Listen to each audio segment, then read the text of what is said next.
Boa noite, meus amados irmãos. Que a graça e a paz do Senhor, nosso Deus e Pai, o amor do nosso Senhor e Salvador Jesus Cristo, possa inundar nossos corações nesta noite e o seu Espírito possa abundar em nossas mentes de maneira que nos inspire, revelando a sua palavra e trazendo poder. Meus amados, hoje nós trouxemos aqui mais um tema relacionado a sacrifício, desta vez da nossa parte. Vamos falar hoje sobre transformação. A transformação do velho homem que deve morrer na nova criatura espiritual em Cristo Jesus. Esse é o maior entre todos os sacrifícios que o Senhor quer de nós.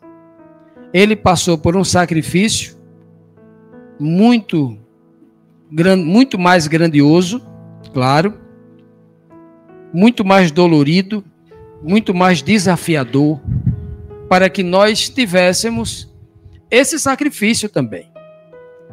Só que o nosso sacrifício, muito menor, também tem esse significado espiritual de morrer para o mundo, para que a gente possa viver verdadeiramente para Deus. Então vamos tratar hoje da nova criatura espiritual, da transformação que o Senhor quer fazer em nós, e Ele quer que nós passemos por essa experiência para o nosso bem, para a vida eterna. O velho homem, marcado pelo peso do pecado, com suas vestes sujas, se desfaz diante da luz de Cristo, fazendo surgir um novo ser, restaurado, limpo, revestido da justiça de Cristo. Essa transição não é estética, é espiritual. É o retrato fiel do que acontece quando se morre para o mundo e se nasce para viver em Cristo. A transformação não é leve, nem superficial. É o maior dos sacrifícios, é radical. E hoje vamos refletir sobre o custo e a glória de deixar o velho homem para trás e vestir-se ou revestir-se da nova criatura, em Cristo Jesus. Pois bem, vamos então aqui para o texto base, texto aqui do livro de Efésios, né?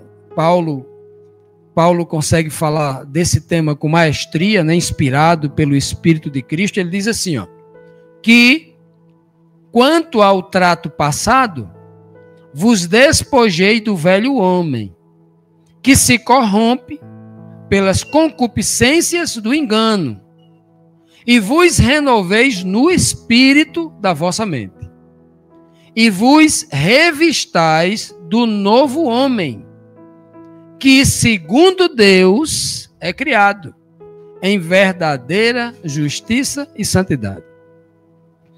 Aqui nós temos aqui um paradoxo. Nós temos aqui um antagonismo, aquilo que nós chamamos de dicotomia. Dois extremos, rivais, contrários. Nós temos aqui o velho homem e o novo homem. Nós temos aqui o velho homem que vivia em concupiscência e no engano, e agora o novo homem que vive agora em justiça e em santidade. Veja que a mudança aqui, ela é tão radical que a Bíblia chama isso de morte. Porque o velho homem, ele tem que deixar de existir totalmente. Ele chama isso de morte, a morte do velho homem. E ele chama a nova criatura de nascer. Em algumas versões, renascer. Porque se eu nasço como uma nova criatura, significa dizer que a outra não existe mais. Eu nasci novamente, eu sou uma nova pessoa que, como um bebê, estreia para a vida. Essa é a linguagem maravilhosa que a Bíblia nos traz. Para que tudo isso ocorra, para que a nova criatura viva esta revelação profunda, esta vida plena e abundante que Cristo prometeu, que a gente desfrute da verdadeira graça, das verdadeiras bênçãos de Deus, é necessário um sacrifício. E qual é o sacrifício que a gente tem que oferecer? O nosso próprio corpo. Que corpo? O corpo do velho homem. Ele tem que morrer. Nós temos que sacrificá-lo no altar de Deus, para que ali ele possa fazer como fez com Lázaro, tirar para fora uma nova criatura, né? Nova criatura para viver agora em Cristo Jesus. Vamos então para a mudança, né? Isso significa mudança. A palavra mudança, né, como alguns gostam, ou muda ou dança. Ou muda e dança, né? As novas criaturas mudam e dançam. Dança de alegria porque é a nova criatura. Ou aqueles que não mudam, dança no sentido de ser prejudicado. Onde é que está essa mudança? Eu trouxe um texto maravilhoso sobre mudança. Não, o texto não fala de mudança, mas a mensagem implícita, ela fala de mudança, de transformação, de nova criatura, de nova oportunidade. Esse texto é maravilhoso, está aqui no capítulo 2 de João e começa assim, ó. Presta atenção no texto. No terceiro dia, um casamento em Caná da Galileia. No terceiro dia, aconteceu um casamento em Caná da Galileia. A mãe de Jesus estava ali. Jesus e seus discípulos também haviam sido convidados para o casamento. Tendo acabado o vinho, a mãe de Jesus lhe disse: eles não têm mais vinho. Respondeu Jesus: que temos nós comum, mulher? Que temos nós em comum, mulher? O que é que eu tenho a ver com você? Olha a pergunta, olha o que Cristo pergunta para Maria. Falando da sua mãe como mulher e não como mãe. A minha hora ainda não chegou, disse ele para Maria, mulher, que representava algo que não era a mãe dele. Sua mãe então disse aos serviçais: façam tudo o que ele lhes mandar. Ali perto havia 6 potes de pedra, do tipo usado pelos judeus para as purificações cerimoniais. Em cada pote cabia de 80 a 120 litros de água, de líquido. Disse-lhe Jesus aos serviçais: encham os potes com água. E eles os encheram até a borda, né? Até alguns textos falam até transbordar, e encheram até a borda. Então Jesus lhes disse: agora levem um pouco do vinho ao encarregado da festa. Eles assim o fizeram, e o encarregado da festa provou a água que fora transformada em vinho, sem saber de onde este vinho viera, embora o soubessem os serviçais que haviam tirado o vinho de onde? Da água. Então chamou o noivo e disse: todos servem primeiro o melhor vinho. Isso o mestre-sala, o encarregado da festa, chamou o noivo e disse: noivo, todos, porque o noivo é o dono da festa, o noivo foi quem está fornecendo o vinho, todos servem primeiro o melhor vinho, e depois que os convidados já beberam bastante, serve o vinho inferior. O vinho inferior é servido. Mas você guardou o melhor vinho até agora. Guardou o melhor vinho para servir agora, por último, quando todo mundo já bebeu muito. Meus amados, isso aqui, para muita gente, é apenas o primeiro milagre público de Jesus, onde ele inicia o milagre fora da comunhão dos discípulos, agora com o público, misturando ali gentios, judeus, todo mundo. Ele agora faz o primeiro milagre público, até porque o primeiro milagre é com os discípulos, lá na pesca maravilhosa quando ele chama Pedro, Tiago e João, que nem eram discípulos até ali. Aqui eles já eram discípulos. Então, por isso que a Bíblia diz que ele começou os seus milagres aqui, mas começou os seus milagres públicos, porque ele já tinha feito o milagre da pesca maravilhosa para Pedro, Tiago, João e André, que observavam, os 4 discípulos, ok? Pois bem, muita gente diz que este é o primeiro milagre. Esse é o primeiro milagre público. O primeiro milagre é o outro, da pesca. Pois bem, então vejam bem, meus amados, quantos ensinamentos nós temos aqui. Eu fiz um resumo, para a gente não ler tudo de novo. Preste atenção. Nesse resumo aqui, eu trouxe 7 pontos importantes para a gente entender a mensagem profunda que há neste milagre da transformação. E isso requer de cada um de nós esse tamanho sacrifício. Primeiro, a Bíblia fala de um casamento. Casamento significa início de uma nova vida. Casamento na Bíblia é você deixar de ser quem é você, se unir com outra pessoa e ali formar uma só carne.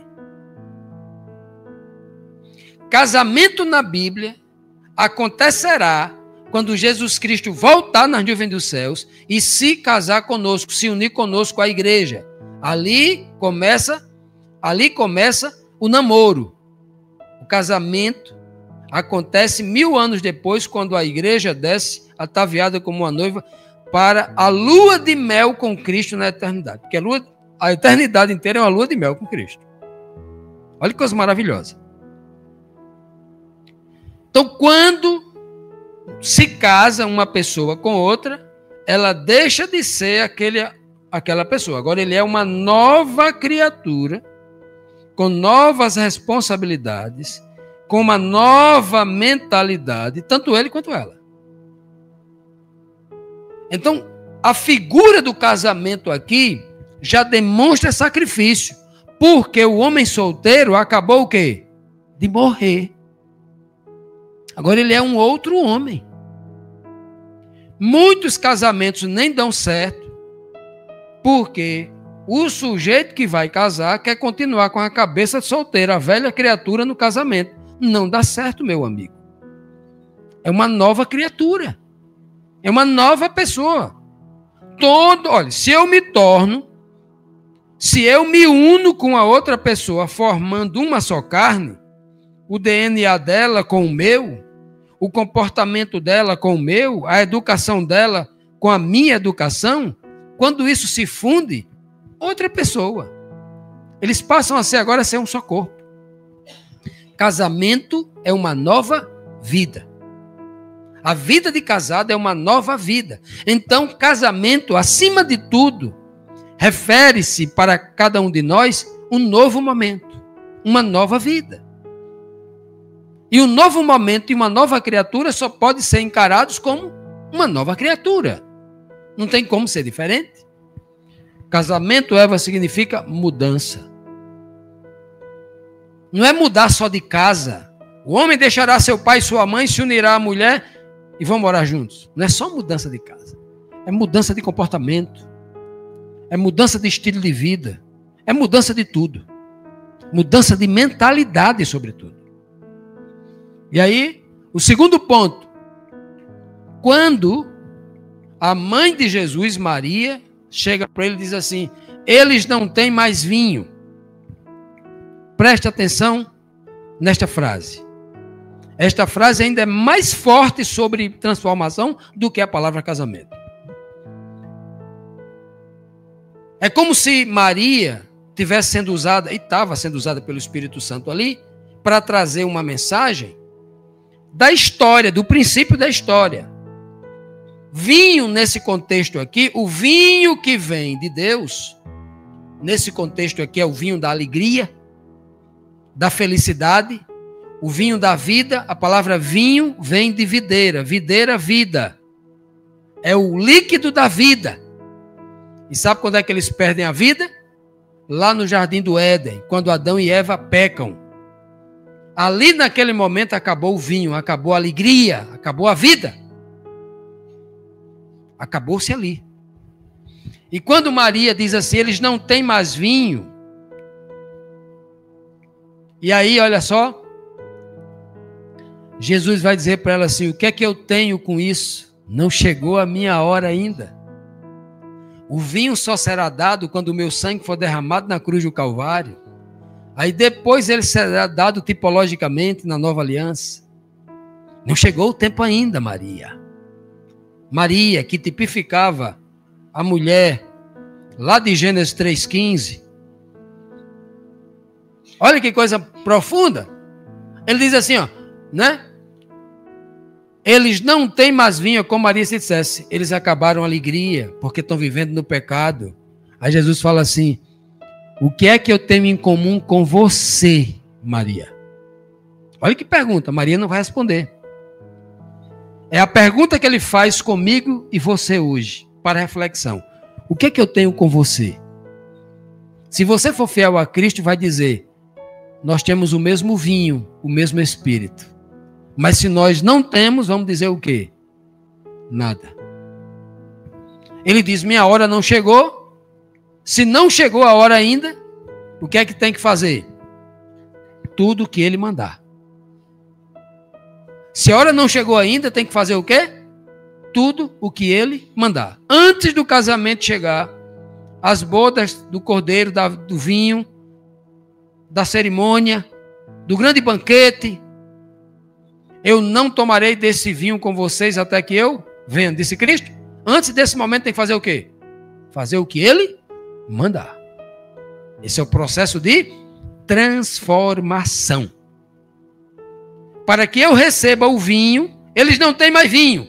Para que eu receba o vinho e aconteça a transformação em vida novamente, é como se Maria dissesse, eles não têm mais vida. Eles perderam a vida. Aí Jesus fala, o que é que eu tenho a ver com isso? O que é que eu tenho isso com você? Qual a minha ligação com você, mulher, igreja? Né? Eles não têm mais vida. Aí a igreja diz, façam tudo o que ele disser. Esse é o único caminho para vocês encontrarem a vida novamente. E então, olha o que acontece. A Bíblia diz que havia ali algo, seis número de homens, 6. Obra humana. Se fosse 7, a tipologia apontava para Deus. Eram 6 jarros de pedra feita pelo homem, com água. E esta água era para a purificação dos judeus. Era a festa cerimonial dos judeus, diz o apóstolo João. Significa dizer que João não fazia mais isso quando ele escreveu esse livro. Fazendo a festa de purificação dos judeus. Ele agora está aplicando isso à tradição. Ele está dizendo, ele não diz a nossa festa, é a festa dos... Ele não diz a festa das purificações, ele fala a festa dos judeus. Porque quando João escreve esse livro aqui, 20 e poucos anos depois, mais de 25 anos depois da ressurreição de Cristo, ele já disse que aquilo era a festa de antigamente. Ele já não faz mais isso. Ok? A linguagem que é aplicada aqui, preste atenção. Então, aqueles 6 talhas com água estavam ali para purificação, não resolvia o problema deles. Eles continuavam se lavando, festa após festa, lavava apenas o quê? Quando nós tomamos banho no banheiro em casa, com o melhor sabonete, com o melhor shampoo, a gente lava o quê? Somente a pele. Somente o homem exterior. A gente lava para daqui a poucos minutos, nesse calor aqui do Rio Grande do Norte, daqui a pouco vai começar. Daqui a 30 dias a gente se lava, toma um banho, daqui a pouco tem que tomar outro de novo. Não é assim? Se sente todo sujo e tal, porque o suor vai colocando impureza para fora, a gente está sujo de novo. Sujeira vem de dentro para fora. A gente continua tomando banho, mas não resolve o problema. Tem que tomar banho o resto da vida toda. Ali era uma cerimônia. E então Cristo falou assim, eu vou mostrar para vocês de onde vem a solução. A solução da verdadeira purificação, que vem pela verdadeira transformação. Olha que coisa ali. Ó. Muita gente hoje está querendo se tornar nova criatura e se purificar através de cerimônias religiosas.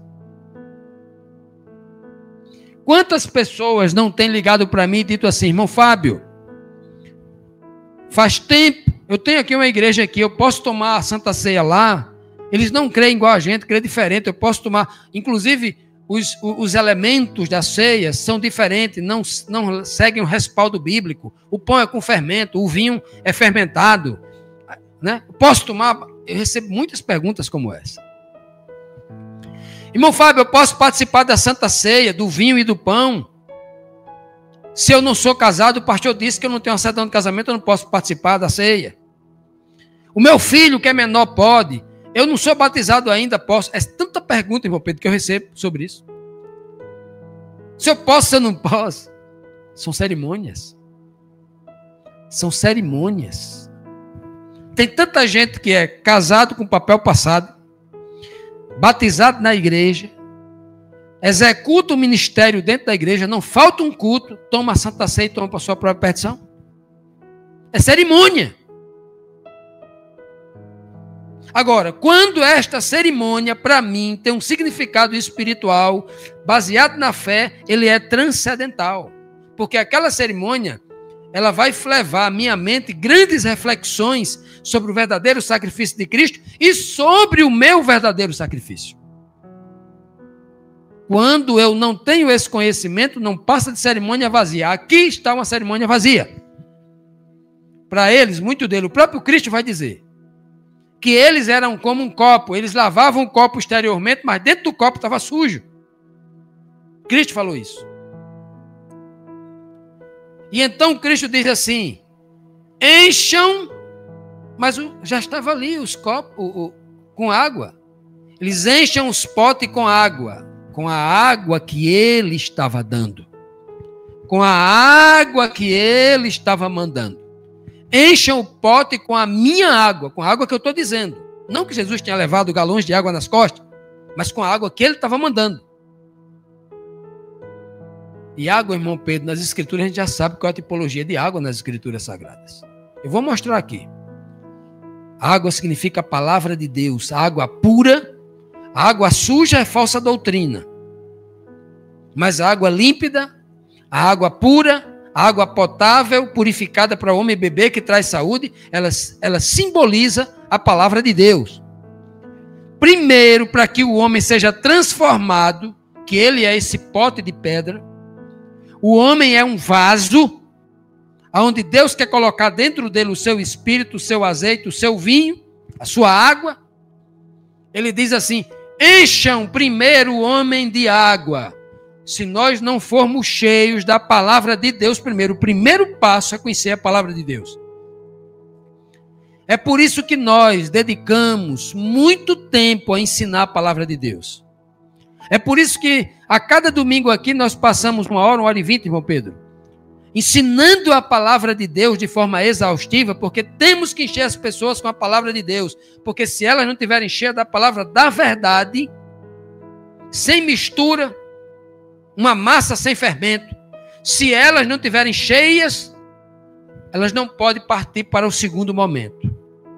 Jesus não coloca vinho dentro de um vaso vazio, tem que ter água. Porque ele está dizendo para mim, olha, tem que ter transformação. E não há transformação sem palavra. Tem um monte de igreja evangélica pregando por aí, dizendo assim, nós temos o Espírito Santo, somos batizados com o Espírito Santo, e fica fazendo munganga, falando língua estranha, pulando, gritando, adivinhando, fazendo coisas espiritualistas estranhas ao Evangelho, a Deus, a todo mundo. Até o leigo é estranho para o leigo. Tudo é estranho que eles fazem. Estranho do sentido misterioso, estranho para Deus, fogo estranho que eles fazem. Aí dizem, nós não precisamos da palavra de Deus porque nós temos o Espírito. Cegos. Vocês jamais serão crentes se primeiro não entrar no coração de vocês a palavra de Deus. Não há transformação sem água. Não há transformação em espíritos. O vinho aqui, o sangue simboliza Espírito Santo. Não há transformação da água para o vinho sem que não haja transformação da velha criatura para a nova, do crente que só é religioso para o crente batizado com o Espírito Santo selado. Não há essa transformação sem que primeiro não haja palavra. E não é qualquer palavra, meu irmão. Não é qualquer palavra. A palavra aqui tem que encher os potes até a borda. Você tem que estar cheio da palavra até a borda, até o topo. Você tem que conhecer a palavra toda, buscar conhecer o máximo que você pode conhecer da palavra. Se empanturre da palavra. Viva dia e noite a palavra de Deus, senão não tem como haver transformação. E ele diz, né, o texto fala, e eles pegaram a água transformada em vinho. Ele sempre enfatiza, a água que foi transformada. Ele não diz pegue o vinho, ele fala a água. Levem a água que foi transformada. A palavra que vai transformar a sua vida e a minha vida, inspirada no Espírito de Deus. Então eles tiraram a água que foi transformada em vinho e levaram para o mestre-sala. Nós temos duas figuras nesse casamento. O mestre-sala e o noivo. Que maravilha. Quem é o mestre-sala e quem é o noivo? Quem é o noivo? Todo mundo sabe aqui. Quem é o noivo? Jesus Cristo. Quem é o mestre-sala contratado do noivo? Os apóstolos, os discípulos, eu e você, que já conhece o vinho, que já conhece tudo sobre vinho, que já conhece tudo de evangelho, que já leu o evangelho. Estou dizendo que eu e você conhece tudo de evangelho. Estou dizendo para você que o mestre-sala do contexto é essa pessoa que é especialista em vinho, que sabe o que é. Esse mestre-sala sabia ou não sabia o que era o bom vinho? Sabia. Ele era... Como é que... Quem é especialista em vinho é enólogo, né? O enólogo. Não é a profissão? Eu acho que é o enólogo, né? Que é especialista em vinhos. E aí, como é que o enólogo faz? O especialista em vinho. Ele olha, irmã Lourdes, ele coloca o vinho não é como a gente coloca uma garrafa de suco, não. Ele tem que ser inclinado devagarinho, para não vir com espuma. Devagarinho. Você inclina mais a taça do que a garrafa de vinho. Irmão Pedro, ele bota só um pouquinho, um dedinho, irmão Pedro. Aí ele gira na taça, para ele, olha, contra a luz assim, para ver a cor do vinho, para ver a espessura. Depois ele cheira o vinho, cheiro, olfato, tudo a ver com o espírito, perfume de Cristo, aquele que se sente. Tudo que se sente é relacionado ao espírito, não é aquele que se vê e se toca. Depois ele, irmão Pedro, coloca na boca para sentir o sabor, a acidez, a doçura. É assim que ele faz. Aí ele cospe. Bota água na boca, lava a boca para experimentar. Se tiver um outro vinho. E ele sabe, muitos enólogos sabem de onde é aquele vinho. De que região do mundo é. Mediante a umidade, a acidez, tudo. Os grandes enólogos sabem disso. Vejam só como isso é interessante. Aqui nós temos a água que é tirada, irmão Pedro, transformada em vinho. Deus dá uma honra a homens e mulheres deste mundo, que ele chama de mestre-sala, que ele chama, entrega a Cristo e faz destas pessoas seus discípulos de Cristo. Faz dessas pessoas que ele faz apóstolos, fez já atrás, né? Ele faz discípulos, para que estas pessoas, Deus usando homens, para discernir o que são, o próprio Paulo diz, que Cristo dá espírito a nós para que nós discernamos os espíritos. E olha que maravilha.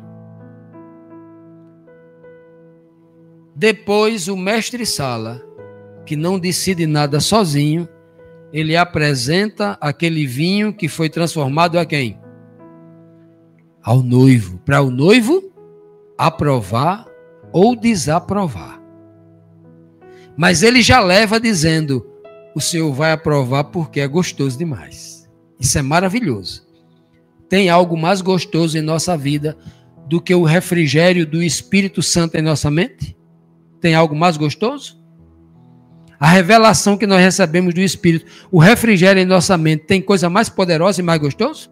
Renova a nossa saúde física e a espiritual. Não tem nada mais gostoso na vida de um homem do que a ação do Espírito. Quem nunca sentiu, busque sentir. Se consagre, busque, seja humilde, você vai sentir. E aí, meus amados, olha só. Significa dizer que o noivo sabia? O noivo sabia? Significa dizer que aquele noivo, não foi ele que produziu aquele vinho. O noivo é Cristo. Porque todos os milagres, quem é que faz? Deus, o Pai. Mas é para quem que ele faz? Para o filho, para beneficiar a festa do filho, para beneficiar o casamento do filho. Olha que mensagem claríssima está nesse texto. Vai até além da transformação. Esse texto está falando aqui, inclusive, né, sobre o papel de Cristo, sobre o papel de Deus, o Pai. Implícito, está por trás do milagre. E o texto diz assim, ó, o mestre Sala diz assim, para o noivo, o mestre Sala: Senhor, o mundo serve primeiro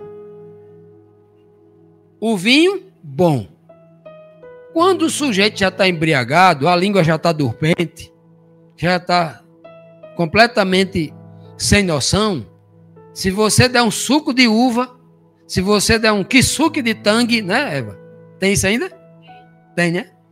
Aqueles pozinhos químicos, alguns chamam de câncer em pó, né? Você põe na água, já vem até com açúcar, mexe. O sujeito vai, irmão Pedro, ele tanto bêbado, ele toma aquilo, ele vai dizer, rapaz, que água boa, que bebida boa, não é assim? Tá bêbado, perdeu os sentidos, é ou não é? Então veja bem, então né, o noivo aqui, ó, ele serve o vinho que recebe, através de quem?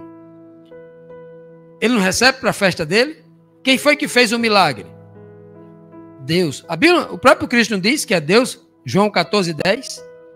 Pedro também não diz que é Deus quem faz o milagre através de Cristo, lá em Atos 2:22. É Deus quem faz o milagre, através de Cristo, usando Cristo. Como Cristo, usando o mestre Sala, seus servos, seus discípulos, realiza também milagres. Pedro fez isso, Paulo fez isso, não é mesmo? Pois bem, então o noivo serve o vinho que recebeu. Jesus Cristo, ele serve o vinho para nós, o Espírito Santo para nós, porque primeiro ele recebe. Atos 2:33. Ele sobe ao céu, senta à direita de Deus, recebe desse Espírito, desse vinho em plenitude e serve para a gente. E aí os discípulos no Pentecostes, eles se tornam novas criaturas de fato e de verdade, porque ali houve uma transformação. Eles passaram 3 anos e meio Jesus enchendo eles de água, enchendo eles de evangelho. Mas no Pentecoste, Jesus fez a transformação. Porque o Espírito veio sobre eles. E ali eles provaram um verdadeiro vinho. Que maravilha, né? O noivo guarda o vinho da transformação. É ele quem serve no final. Não é no começo. Você não acha que você vai chegar nessa igreja, levantar a mão, aceite Jesus? Não. E já vai ser batizado, selado. Tem muita gente que vai nessas igrejas por aí, levanta a mão, aceita Jesus, e no segundo dia começa a falar em língua, rodar pelo chão, total. É o Espírito Santo. Não é assim, não. Não é assim, não. Que acontece, não. No final, tem que primeiro encher de água, para que a transformação aconteça depois. Tipo e antítipo, vamos para a figura e a realidade, né? Trouxe aqui um quadro aqui bem interessante para a gente fazer essa comparação da água e vinho. No livro de Efésios 5:26 diz, Jesus fala, né, Paulo fala, para santificá-la, Jesus vai santificar a sua noiva. Casamento. O contexto aqui é em ideia de casamento. Jesus, o noivo, a igreja, a noiva. O contexto aqui continua sendo o casamento. Ele fala, para santificá-la, tendo-a purificado pelo lavar da água mediante a palavra. Ele está dizendo aqui que a palavra é a purificadora, a transformadora, porque a transformação do homem sujo no homem limpo só acontece com a palavra. E ele diz em Lucas 22:20, na ceia, este cálice, quando você lê cálice, substitui pela palavra vinho, porque era colocar dentro do cálice vinho. Este vinho, ou este cálice com vinho, é a nova aliança, no meu sangue. É por isso que ele chama sangue, porque a cor do vinho era a cor do sangue. Este cálice é a nova aliança no meu sangue, derramado. Ninguém derrama vinho, irmão Pedro, no chão. Derrama-se, coloca-se vinho na taça. E o sangue é que é derramado no chão. Que coisa maravilhosa. Então ele está mostrando claramente aqui a diferença entre um e outro. A nova aliança, a água é o tipo de palavra. Nova aliança significa Espírito Santo. Agora, na nova aliança, o Espírito Santo vai me fazer enxergar coisas profundas da palavra de Deus, como vocês estão enxergando agora. Lendo um texto que para muita gente é apenas um milagre da transformação da água em vinho, e nós olhando com um olhar espiritual para esse texto, nós enxergamos coisas ainda muito mais profundas. Isso é a atuação do Espírito Santo de Deus. Próximo texto. O livro de Hebreus, capítulo 10, versículo 22, ele diz, a parte do texto é para falar, tendo os corações aspergidos, se asperge com o quê? Com algo líquido. Não, aspergido para nos purificar de uma consciência culpada, tendo os nossos corpos lavados com água pura. Os nossos corpos lavados com água pura e o nosso espírito lavado com o quê? Com a palavra. Somos purificados com água pura, a grande tipologia da palavra. E aqui em Hebreus 10, no mesmo capítulo, estamos em Hebreus 10, 22, voltando um pouquinho, ele vai explicar o que essa lavagem que ele está falando. Mesmo contexto, ele diz assim, esta é a aliança, que ele vai dizer, farei com a casa de Israel, com a casa de Judá. Porei as minhas leis, leis é o quê? Leis é o quê? Palavra em seus corações e as escreverei em suas mentes. Espírito, nova aliança é pegar a palavra e transformá-la em espírito. É pegar a água e transformar ela em vinho. Que coisa, mas essa é a grande transformação.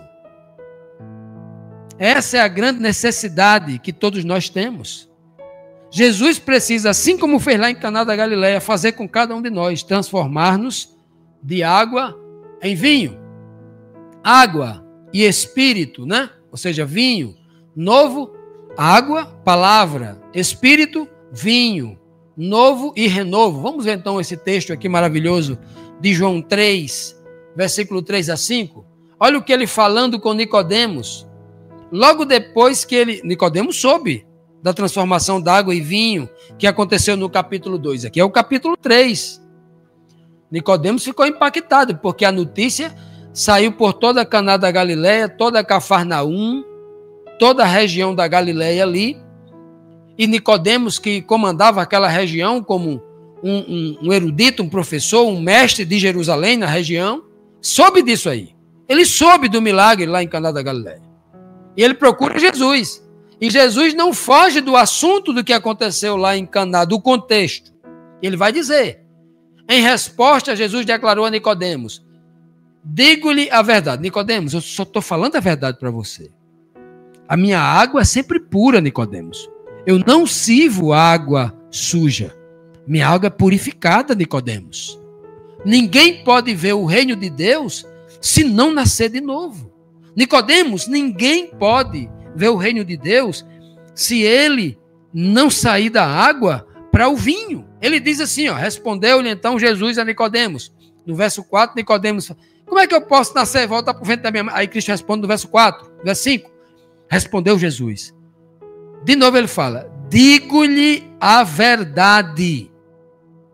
Ninguém pode entrar no reino de Deus se não nascer em quê? Da água e do Espírito. Se ele dissesse da água e do vinho, estava errado. Porque ele acabou de fazer a transformação da água para o vinho. É o que ele está dizendo aqui. Você tem que nascer da água e do vinho. Ou da água e do Espírito. O vinho foi apenas um tipo físico que apontava a era do Espírito, a era da alegria. No tempo de Cristo, o vinho era um grande símbolo de alegria. As pessoas diziam, eu vou viver a vida Vou ser feliz. Ele tomava vinho. Vinho está ligado. Vinho, vida. Vinho, felicidade. Vinho, alegria.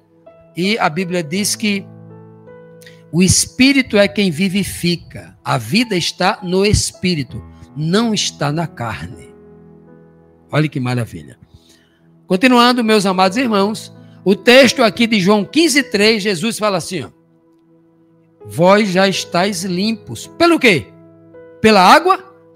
Ele fala pela palavra, porque ele já explicou, ele já mostrou no capítulo 1, no capítulo 2 da água, no capítulo 3, água, no capítulo 4, com a mulher samaritana, água, no capítulo 5, tanque de Betesda, água, o tempo todo ele... Capítulo 9, o cego que vai se lavar lá no tanque de Siloé, água. Então no 15º capítulo ali, ele não precisa mais falar de água, porque o povo já devia saber que a água está intrinsecamente ligado à palavra que ele está ensinando. Jesus não mandava com carro-pipa, Jesus não mandava com galão de água nas costas, ele sempre usava a boca, a palavra. É a palavra que jorra para a vida eterna que ele deu à mulher samaritana, e a mulher samaritana recebeu aquela palavra, bebeu da água de Cristo pelo ouvido, e ela foi lá na cidade e deu a beber a toda a cidade, e nela jorrou água para a vida eterna, porque ela salvou quase a cidade toda de Siquém. Chamou todo mundo para ver o Messias. Que bênção, que maravilha, né? A palavra de Deus, somos purificados pela palavra. E eu enfatizo isso esta noite, muitas vezes. A palavra, porque esse mundo cristão que nós temos hoje tem pisado a palavra, tem adulterado a palavra com uma série de ensinamentos da tradição, uma reza mentirosa, uma reza não experimentada, uma reza não filtrada. E as pessoas têm repetido coisas que não é palavra de Deus, que não é doutrina da verdade, que não purifica. A transformação de uma água suja vai ser num vinho sujo. Se a água é limpa, o vinho vai ser limpo e bom. Vinho, transformação verdadeira, vem só da água pura, não vem da água ruim. Água e vinho, lei e testemunho, obras e fé, as duas alianças, tudo isso está tipificado. Lembra do que eu falei para vocês já inúmeras vezes, que toda a estrutura da verdade bíblica está alicerçada em 2 alicerces, não tem 3, é só 2. Pai e filho, não tem 3, é pai e filho. Lei e testemunho. As tábuas da aliança. Deus e o homem. Está tudo lá, 2 tábuas. Toda a estrutura que você pensar na escritura sagrada são sempre 2. Mandamento e fé, lei e obra. 2 estruturas. Não tem como você fugir delas. E aí, olha o que diz o texto bíblico. No livro de Isaías, capítulo 8, versículo 20, é dito assim: a lei e ao testemunho. Lei, palavra. Testemunho, espírito. A lei e ao testemunho. Se eles não falarem segundo esta palavra, segundo esta lei, não haverá luz, espírito neles. Porque luz é espírito. A luz do candelabro, ela só existe porque tem um azeite que queima. Quem produz a luz é o azeite, tipologia do espírito. Lei e testemunho, palavra e luz. Se não houver palavra verdadeira, jamais haverá espírito. Se não houver palavra verdadeira, jamais o homem participa da nova aliança. Ai, que eu estou no período da nova aliança. A nova aliança não é um período, é um estado espiritual. Tem muita gente que vive hoje, ainda está preso à antiga aliança. A nova aliança não acontece após a vida a ressurreição de Cristo. Não. Ela foi dada a partir dali. Quantos homens do Antigo Testamento, como Abraão, que foi justificado pela fé, já vivia a nova aliança, sem nem conhecer. Jesus falou: Abraão viu o meu dia e se alegrou. Meus amados, no livro de Apocalipse mostra a base da lei e o testemunho. De novo aqui, ó, deixar bem claro para vocês. Sem esses 2 pilares, não há conhecimento que liberta, não há liberdade, não há transformação, não há justificação. Tem que ter esses dois pilares. No livro de Apocalipse 12, 17, 14, 12, é um verso que todos vocês sabem decorado. O final do capítulo 12, verso 17, diz assim: os que guardam, o dragão está perseguindo os filhos da mulher, está guerreando contra eles. Ficou com raiva da mulher e foi se vingar nos filhos. Estes são os que guardam os mandamentos. Mandamentos é o quê? Palavra de Deus. E tem o testemunho de Jesus. O quê? O Espírito. Água e vinho. Aqui está a paciência dos santos. Aqui estão os que guardam os mandamentos. Palavra. Primeiro sempre vem a palavra. Primeiro tem que encher os potes de água. Tem que ter palavra. Primeiro vem mandamentos de Deus. E a fé em Jesus. Fé, Espírito.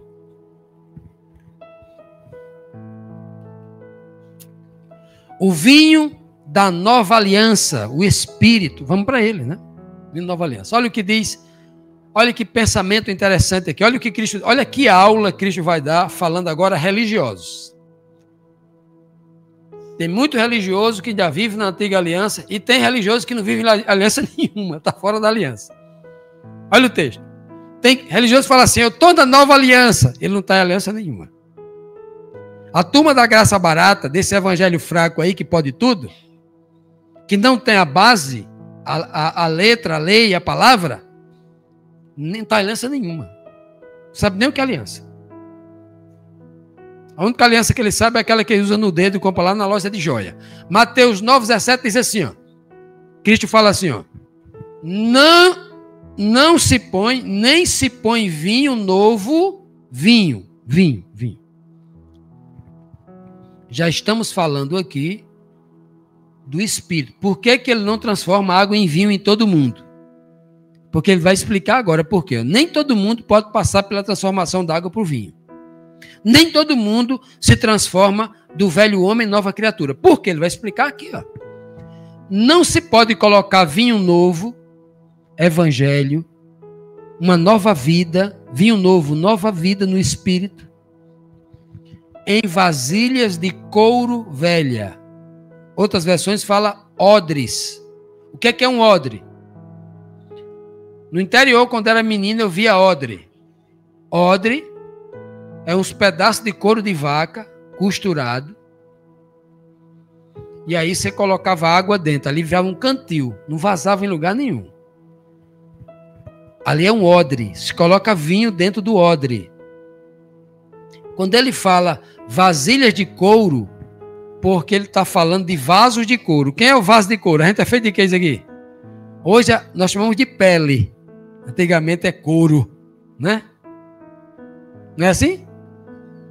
Ai, couro quem tem é vaca, animal. Não, a gente também tem couro. Isso aqui é couro. Agora a gente chamou, né? Os seres civilizados, os outros chamam de pele. A gente tem couro, né? Quando dá uma surra no cabo, irmão Pedro fala assim, ó, o couro dele esquentou. É couro. Né? Ó, não se põe vinho novo em vasilhas de couro velha. Não se põe espírito, revelação do espírito no velho homem, cheio de tradição legalista, repetidor de reza da Idade Média. O espírito nunca vai entrar no coração dele. Não se põe vinho novo. Palavra, essa interpretação que a gente faz aqui, baseado no tipo, um tipo responsável, provando na Bíblia. Eu não digo assim, água, lá do lado de Caná da Galileia, água significa palavra. Não, a gente diz e prova. Está aqui na Bíblia dizendo, água é palavra. Está aqui o texto dizendo.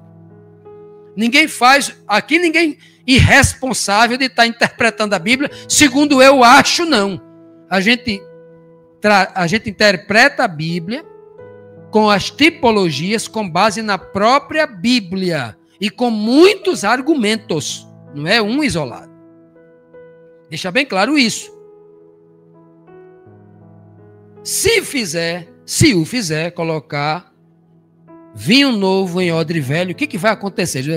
As vasilhas, se o quê? Se rebentarão, estourarão, vão arrebentar tudo. O vinho se derramará. E as vasilhas vão o quê? Se estragar. O Senhor Jesus está dizendo assim, ó, se o Pai colocar o Espírito Santo dele dentro de um homem vil e pecador, o que vai acontecer? O Espírito vai queimar ele, vai matar ele, destruir ele. Ele vai dar muitos outros exemplos. Ele diz assim, ó, o fogo de Deus no coro do santo faz o quê? Purifica. Mas no coro do ímpio, queima e destrói. Vá lá para o exemplo lá de Daniel, lá em Babilônia. O fogo do homem queimou os soldados dele. Mas os meninos lá, os 3 meninos, foram purificados. Foram glorificados por Deus ao ponto de serem promovidos e a terra inteira se ajoelhar diante dele. Naquele dia, Nabucodonosor tinha um plano. A terra inteira vai se ajoelhar diante da estátua, da minha estátua, meu retrato falado. Planejou errado. Porque naquele dia foi o mundo inteiro que se ajoelharam aos pés de 3 meninos, 3 escravos. Não foi nos pés de uma estátua. Se ajoelharam aos pés dos meninos. Porque Deus planejou isso. É o fogo. E então, meus amados irmãos, é o que acontece. Jesus até falou assim, olha. Paulo explicou. Paulo isso. 1 Coríntios 11, ele diz assim. Tem muitos na igreja tomando o vinho da ceia. Estão adoecendo e morrendo. Porque estão tomando algo sagrado para a sua própria perdição. Condenação, morte. A coisa sagrada dentro de um corpo sagrado faz o quê? Glória, vida. A coisa sagrada num corpo imundo acontece o quê? Morte. Então o mesmo Espírito será derramado sobre toda a carne. Umas carnes serão salvas, outras serão condenadas. O mesmo Espírito, o mesmo fogo, o mesmo vinho. Então o vinho, se for colocado em vasilhas velhas, elas se estragarão. Pelo contrário, põe-se vinho novo em vasilhas de couros novas. E ambos se conservam. Ambos. Não pode ser só o nome, irmão Pedro. Não pode ser só água e só vinho, não. Tem que ser os dois. Não pode ser, irmão Pedro, só lei. Tem que ser lei e testemunho. Não pode ser só mandamento. É mandamento e fé. É obra e lei junto. Né? É lei e fé. É obra e fé junto. Não pode ser só um, não. Por isso que ele está dizendo, olha. Jamais ele vai colocar o Espírito Santo dele numa velha criatura. Ele só bota numa nova criatura. O vinho, passou aqui, o vinho aqui, ó. Não se coloca vinho novo em odres velhos. Se coloca em odres de couro novo. O vinho, o Espírito Santo só entra em nova criatura. E se conserva, vira habitação do Espírito. O vinho da contrafação, tem outro vinho, cuidado. É esse que o mundo está bebendo. Jesus veio oferecer o vinho que é o Espírito. Tem outro vinho por aí, preste atenção. Porque todas as nações beberam do vinho, outro vinho. Se é vinho, é uma imitação do Espírito de Deus.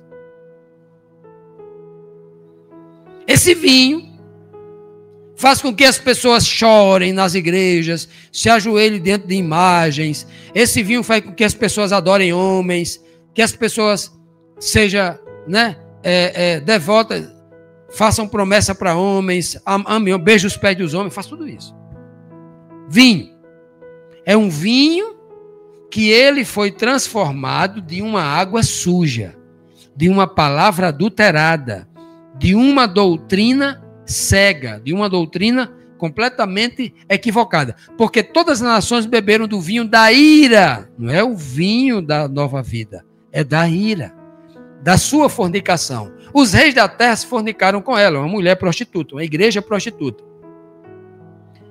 Jesus falou com uma mulher no casamento lá de Caná, uma mulher diferente dessa. O que é que eu tenho contigo, mulher? Perguntou para ela. Para esta mulher, ele continua perguntando, o que é que eu tenho contigo? Nada. E aí, ó, esta mulher deu de beber aos reis da terra com o vinho da sua loucura, da sua fornicação. E os mercadores, os comerciantes da terra, ficaram ricos com a abundância das delícias do seu vinho. O vinho embriagou, embebedou, eles acharam que era vida, a vida que vem do dinheiro, da fama, que vem do glamour religioso, mas era tudo mentira, não trazia vida. Apocalipse 17:6 diz: e vi que a mulher estava embriagada com o sangue dos santos, vinho. Ela não tomou do vinho do Espírito. Ela matou os santos e tomou o seu sangue, o sangue dos santos. Cristo deu para a gente o seu sangue, para a gente beber. Ele é que nos purifica todo pecado. Mas a igreja tomou o sangue dos santos e não o de Cristo. Ela é uma adoradora de homens. E do sangue das testemunhas de Jesus, e vendo-a eu, João disse, fiquei espantado diante daquela cena. O vinho do juízo, o mesmo vinho que esta mulher está dando ao mundo, que esta igreja, é o vinho que Deus vai dar. Para os santos ele dá aquele vinho que Jesus transformou, o vinho da transformação. Mas para aqueles que não estão cheios da palavra, cheios da água da palavra, o vinho é o do juízo. Olha o que ele diz aqui, ó. Também este, aquele que adorar a besta, a sua imagem, seguir essa mulher ali. Também este beberá do vinho da ira de Deus. 2 vinhos. O vinho que Jesus transforma do Espírito Santo, que muda a vida, é um. O vinho da ira de Deus é o vinho do juízo, do julgamento. Que se deitou, que se derramou, não misturado. Ó, não é misturado como o que ela mistura, não. O de Deus não é misturado, é um vinho puro, é um juízo puro, é um juízo justo. No cálice da sua ira, no cálice do seu juízo. E ela, a mulher e outros, né, serão atormentados com fogo e enxofre, diante dos santos e diante do Cordeiro. O texto ainda diz, e a grande cidade, ou a grande mulher, a mulher é a grande cidade, Apocalipse 17, o último verso vai dizer que a mulher que viste é a grande cidade, a Babilônia, né? E a grande cidade fendeu-se em 3 partes, e as cidades das nações caíram por culpa dela. Está embriagando o mundo todo. E da grande Babilônia se lembrou Deus para lhe dar o cálice do vinho da indignação da sua ira. Lembre-se que todo mundo neste planeta vai beber um vinho. Todo mundo vai tomar vinho. E eu escolho que tipo de vinho eu vou tomar. Se é o da transformação que Cristo dá, que vem de Deus, ou se é o vinho do Espírito, ou se é o vinho da fornicação, do adultério, da adulteração da doutrina, da adulteração da verdade, do engano e da mentira. Eu escolho qual desses vinhos eu devo tomar. Se eu me encho da água da palavra de Deus, eu estou querendo tomar o vinho verdadeiro, o da transformação. Se eu me encho das coisas do mundo, eu não estou querendo ser transformado. Quero tomar o vinho da ira de Deus. E por último, o vinho da transformação, eu quero ler 2 versos bíblicos aqui, que são maravilhosos, que dizem assim.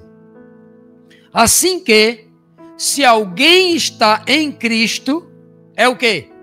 Nova criatura é. As coisas velhas, o vinho velho, o odre velho, já o quê? Passou. Tudo agora se fez novo. Novo vinho, nova aliança, nova criatura. Tudo se faz novo. É para isso que ele nos chama. E aí, meus amados, concluímos usando aqui mais um verso, 2 Coríntios 3,18. Paulo diz, mas todos nós com o rosto agora o quê? Descoberto, não estamos escondendo de ninguém. Não temos vergonha de mostrar para o mundo que somos novas criaturas em Jesus Cristo. O rosto agora está descoberto, refletindo como um espelho a glória do Senhor. Somos o quê? Por esse Espírito, por esse sangue, transformados de glória em glória, na mesma imagem, na mesma pessoa. Como pelo quê? Pelo Espírito do Senhor, pelo vinho dado por Jesus Cristo, pelo Espírito do Senhor. E esse é o maior sacrifício que ele tem pedido e cobrado de cada um de nós. A verdadeira transformação do homem começa quando a luz da palavra de Deus penetra o coração, revelando o pecado, despertando a fé e apontando o caminho da salvação. Mas essa jornada não acaba com o conhecimento da palavra de Deus apenas, mas quando Jesus unge-o com o seu Santo Espírito, selando-o com poder, graça e propósito. Conhecer a verdade prepara o terreno, a unção do Espírito faz florescer uma nova criatura. É nesse encontro entre revelação e presença que o homem deixa de ser apenas informado e passa a ser transformado. Que o Senhor tome cada um de nós em suas mãos poderosas. Encha-nos com a sua palavra da verdade e muito em breve conclua essa transformação, o vinho da vida, o seu Espírito vivificante em cada um de nós, em nome de Jesus. Amém.